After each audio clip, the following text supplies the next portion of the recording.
ઠાકોરજીને બધુંય ગમે, અભિમાન ન ગમે. એ કે એટલે તારી બહુ ઈચ્છા છે ને કે એ કે યમુનાજીનો એક પગથિયોનો ખૂણો આટલો તૂટી ગયો છે. એ કે આવો તો મારો માણો કરી દે, આવામાં હું મને કાંઈક મોટું કહો ને. એ કે ના પણ આટલું કરાવ ને પછી મોટું કહું, કેવું તું કરે છે મને ખબર પડે. એ કે ક્યાં જ હાલ બતાવો. એ કે તમે કોઈ માણસને મોકલો ને. એ કે ના ના યમુનાજી પાસે તો હું જાઉં. ગયા અને ત્યાં બતાવ્યું હીરા ને મોતી ને માણેક ને પરવળથી ને આમ એની આંખો અંજાઈ ગઈ. આવી હીરા મોતી માણેક જેનો એક હીરોય મારી પાસે નથી. આ વ્રજ આવો, આ યમુનાજીનો કિનારો આવો. સાષ્ટાંગ દંડવત પ્રણામ કર્યા. આ અકબર રાજાના બસની વાત નથી, આમાં એક હીરો નંખાવી શકે. રામ હરિદાસ કે તો હાલી હું નીકળો તો પગે લાગીને ગયો. તો વ્રજ શું છે?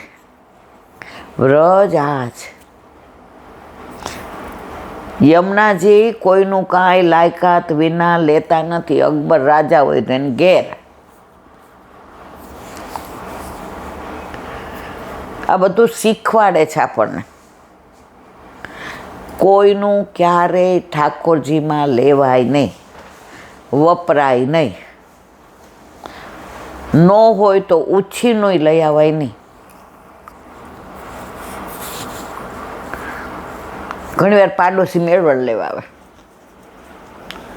તો આપણે બહાનું કાઢવું પડે કે આજે જ બધું દહીં વાપરી નાખ્યું. વહેલા આવ્યા હોત તો આપણા ઠાકોરજીમાંથી અન્ય માર્ગીને શું કામ આપવું? આપણે ફ્લેટમાં રહેતા ને ત્યારે એક જણને એવી કૂટ્યો, તમને ખબર છે ને, 2-4 દી થાય ને એને દહીં ખાવાનું મન થાય એટલે મેળવે નહીં. અને સાંજે જમતા હોય ને ત્યાં આવે, ઈલાબેન મારે 2-2.5 લીટર દૂધ મેળવું, જરા ખરખું મેળવણ આપો. એટલે 2-3 વાર તો મેં શું કર્યું, સન્મુખ કરીને એને આપી દીધું કે ભાઈ હાલો કાંઈ વાંધો નહીં. પછી મેં જોયું કે આ તો ખાવા માટે લઈ જાય ને ઉલ્લું બનાવે છે. પછી જેવા આવે એટલે કહું અરે યાર થોડા વહેલા આવ્યા હોત તો હમણાં જ બધું વાપરી નાખ્યા. 2-4 વાર પછી એને ખબર પડી. કેસર માગવા આવે. એક દિવસ બાસુંદી કરી તો કેસર લેવા આવ્યા. મેં કીધું આમને સર, મેં કીધું કેસર? આમાં તો આશ્ચર્ય થઈ. એ કે આ શું મહેમાન હોય ને 2-4 તાતણા ઉપર નાખ્યા હોય ને એને એમ લાગે કેસરવાળી. પણ બેન તું લાવ ને. મેં તો ના મનમાં કીધું મારા ઠાકોરજીનું કેસર. એટલે મેં કીધું કેસર તો ખલાસ છે, તમારે તો વૈષ્ણવન ત્યાં તો હોય જ. મેં તો પણ લાવવાનું છે. પણ એ સમજણ આપણને પડે ઠાકોરજી પધારે પછી કે આપણે કોઈને ત્યાંથી મેળવણ લઈ આવાય નહીં અન્ય માર્ગીને, અને આપણે ત્યાંથી કોઈને દેવાય નહીં. અર્ધભુક્ત થઈ જાય. સન્મુખ કરો તો મન વ્યગ્ર રહે આપણું. કરે યાર આ તો પુષ્ટિ માર્ગ આવો અગાધ છે મારા વાલા. માહે પેડા મહાસુખ માને દેખન હારા દાદે. જેને અંદર પડે એને ખબર પડે, બાકી તો વાતો જ કરવાની. બોલો વલ્લભાધીશ કી. વ્રજ વિહાર. વ્રજની વાતો આવે એટલે એટલો આનંદ આવે, એટલો આનંદ આવે, દોડીને જવાનું મન થઈ જાય. એમાંય જો કોઈ હવારમાં મળી ગયું અને આપણને એમ કહે ને કે ઈલાબેન કાંઈ કામકાજ હોય તો કહેજો,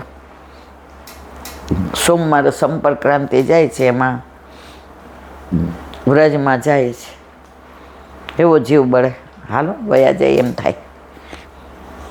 પણ મહારાણીમાં બોલાવે તો જવાય, આપણા બસની વાત નથી મારા વાલા.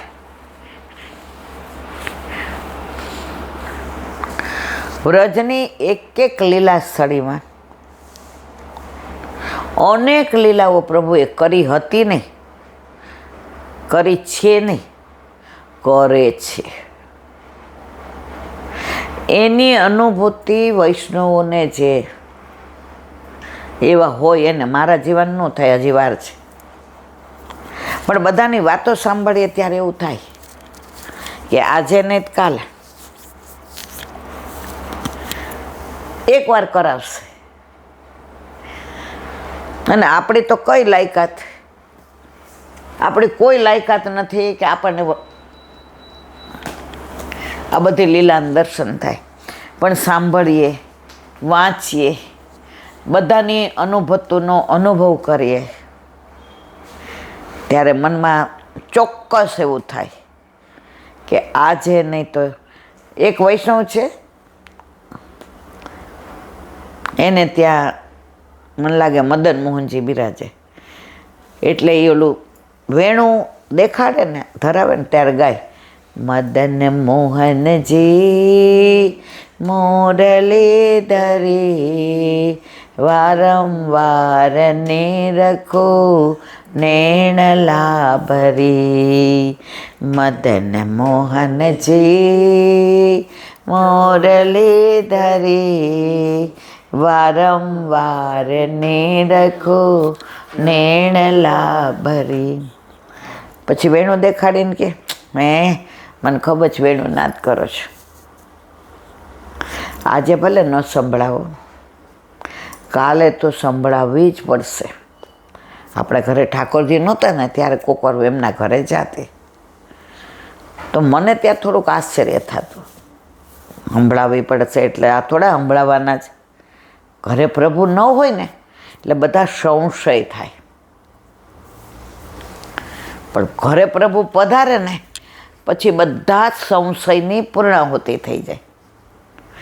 એટલે મેં એક દી પૂછ્યું, મેં કીધું સુમિત્રાબેન, તમે આ જ્યારે હું આવું ને ત્યારે દર્પણ દેખાડો ને ત્યારે એમ કહો છો કે આજે કાંઈ આજે નું સંભળાવી કાંઈ વાંધો નહીં મારવાલા, કાલ તો સંભળાવી જ પડશે. તો મેં કીધું કાલ સંભળાવે છે? મારે સામું જોઈને હંસા. એ કે આપણે એને યાદ દેવડાવ્યું, એના મનમાં તો રહે ને, આજે ને કાલે ને પરમદી નહીં એમ કરતાં કરતાં આ જન્મમાં રહે તો આવતે જન્મ રહે. એણે એકવાર સંભળાવી તો પડશે. આપણે ત્યાં સુધી રાહ જોવાની. અને રાહ કેવી રીતે જોવાની ખબર જ બેન? મેં કીધું ના, પ્રભુ ઘરમાં હોય તો કહેવાય ને દર્પણ દેખાડીને કે આજે નો સંભળાવી કાલે, એટલે જન્મ જન્મ એ આપણા ઘરે આવવાનો આવવાનો ને આવવાનો, આપણે ઠાકોરજી વિના નહીં રહેવાના. મેં તમારી ભાવનાને સેલ્યુટ. ભગવદીઓના સંગમાં રહીએ ને, મને આ બધા ભગવદીઓ દ્વારા આનંદ આવ્યો છે. અને નાના હોય ને એટલે ઘણીવાર આપણા પર ગુસ્સો કરી દો, જા તને ખબર નહીં પડે, ત્યારે આપણે કહીએ નથી આવવું, જાઓ. પછી અઠવાડિયું આપણે બોલીએ નહીં, પણ પછી ખબર પડે જે રીઝે ને, જે ખીજે ને એ જ રીઝે. એમને શું ખીજાવાની જરૂર? આપણી પાસે અડખા થવાની. આપણા સારા માટે આપણે શીખીએ, આપણો ભાવ પ્રભુમાં વધે. પ્રભુ તો આપણને ઓળખે જ, પણ આપણે પ્રભુને ઓળખતા થઈએ. એને તો ખબર છે આ મારો જીવ છે, વલ્લભે શોધીને મારા હાથમાં દીધો જ, પણ આપણે હજી પહેચાનતા નથી. પણ ભગવદીઓના સંગમાં રહીએ ને તો ભગવાન સુધી પહોંચાય પહોંચાય પહોંચાય. આપણે બરસાનાનું અનુસંધાન છે.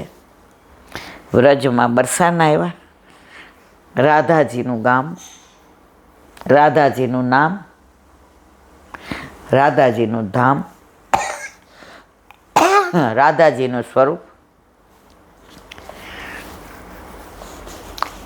સાવરિયા લે ચલ પલ્લી પાર, સાવરિયા ले चल पल्ली पार, जहाँ बिराजे राधे प्यारी, जहाँ बिराजे राधे प्यारी, અલબેલી સરકાર કનૈયા, લે ચલ પલ્લી પાર કનૈયા, લે ચલ પલ્લી પાર. ગુણ અવગુણ અબ તેરે હવાલે, ગુણ અવગુણ અબ તેરે હવાલે.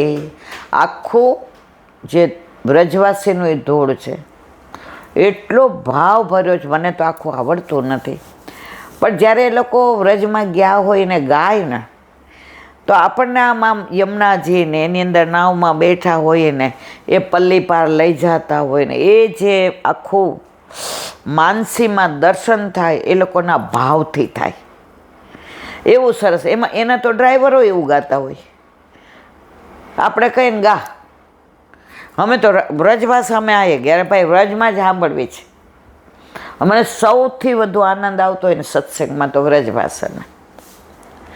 એટલી મીઠી ભાષા, એ લોકો ગાળો દે તો મીઠા લાગે. ગાડીમાં બધા બેઠા હોય ને આપણે મોઢું, ચાલ જલ્દી તું મોઢે દેર કરતી.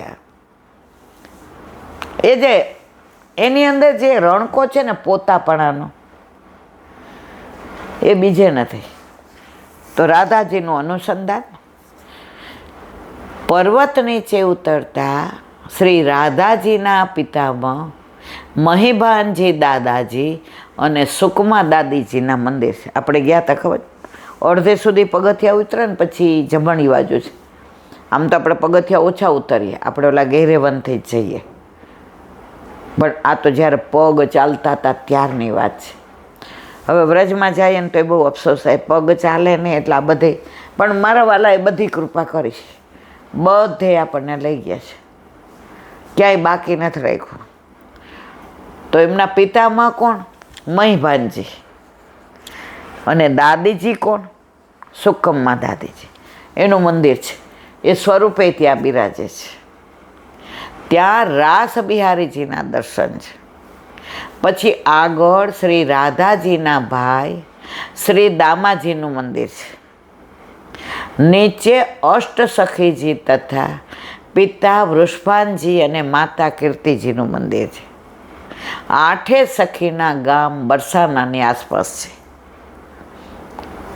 સખીઓ રોજ ખેલવા આવે, પ્રેમ સરોવર પર સ્નાન કરવા જાય, પીળી પોખર જાય,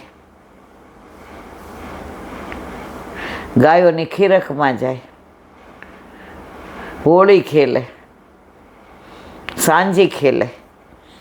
એટલે અષ્ટસખીઓ સિવાય રાધાજીને એક પળ પણ ચાલે નહીં. તો બધી સખીઓના ગામ આજુબાજુ છે. લલિતાજીનું કરહલ્લા, આપણે દર વખતે જઈએ છીએ. કર હલ્લા, હોળીમાં કહે છે કર હલ્લા, ગામનું નામ પડ્યું કર. જ્યાં આપણે ઓલા બેના જે વ્રજવાસી રોટીને શાક બનાવ્યું હતું, સવારમાં 8 વાગ્યામાં ગયા હતા. એ કે કલોય કે વેળા હો ગઈ હે. અરે બેઠ જાઓ સબ. હવે આપણે તો 25-30 જણા, કારણ કે અડધી ગાડીવાળા વયા ગયા હતા. અમે ગારો હતો એટલે આપણે અડધી ગાડીવાળા રહ્યા હતા, અને ખાટલા પાથરી દીધા ફટાફટ. ગરમ ગરમ રોટી ને શાક. મેં કીધું આપણે આટલા બધાને બેઠ જાનમ. અરે, અને એના જેવો આચાર સંધાના એટલે કે અથાણું, વ્રજના અથાણા જેવા સંધાના જેવો હજી મેં ક્યાંય નથી ચાખ્યું. સુંદર સંધાનું, રોટી અને ટોકરી. હવે રોટી પાછી કઈ હતી? સ્ટફ પરોઠા.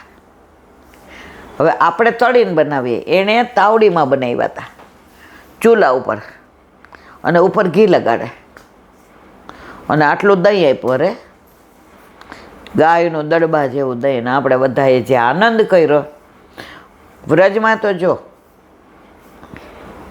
વ્રજવાસીના ઘરનો ટૂંકનો લઈને ત્યાં સુધી આનંદ જ ન આવે. બધાને એમ થાય ક્યાં આપણા ક્યાંક ને ક્યાંક મળી જ જાય. હજી આપણે તો આમ જોતા હોઈએ ત્યાં તો આવી જા. અહીંયા તો કોઈક પાણી માગે ને તો વિચાર થાય દેવાય કે ન દેવાય, ક્યાંક આપણને ભૂરકી ન છાંટી દે. વ્રજવાસીને જરાય બીક ન લાગે. હમણાં હું આકાશને તૃપ્તિ બહાર બેઠા હતા તો એક છોકરી આવી યુવાન, એ કે તમારે ચાર્જર આપો ને, મારે એ કે મોબાઈલ ચાર્જ કરો. હવે આપણને બીક લાગે. અત્યારે તો કેટલા બધા એવા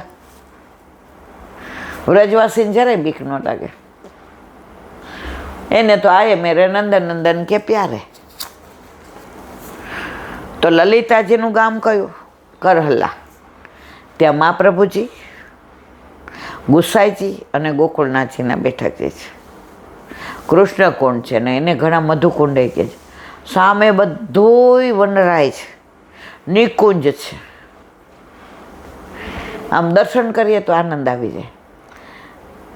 પછી છે વિશાખાજીનું પીસાયો, એ ત્યાં જ છે આજુબાજુ. જો લલિતાજીનું કરહલા, વિશાખાજીનું પીસાયો, ચંપકલતાજીનું ગામ ઊંચું ગામ, ઘણા લલિતાજીનું ઊંચું ગામ કે જે હોય તે, પણ 8 ગામ. તો ચંપકલતાજીનું ઊંચું ગામ, રંગદેવીજીનું કમઈ, જ્યાં ઠાકોરજીની કમાઈ ખોવાઈ ગયેલી, રંગદેવીજીનું કમાઈ, ચિત્રલેખાજીનું ચિકસોલી, ચિત્રલેખાજીનું ચિકસોલી, ઇન્દુલેખાજીનું આંજનું,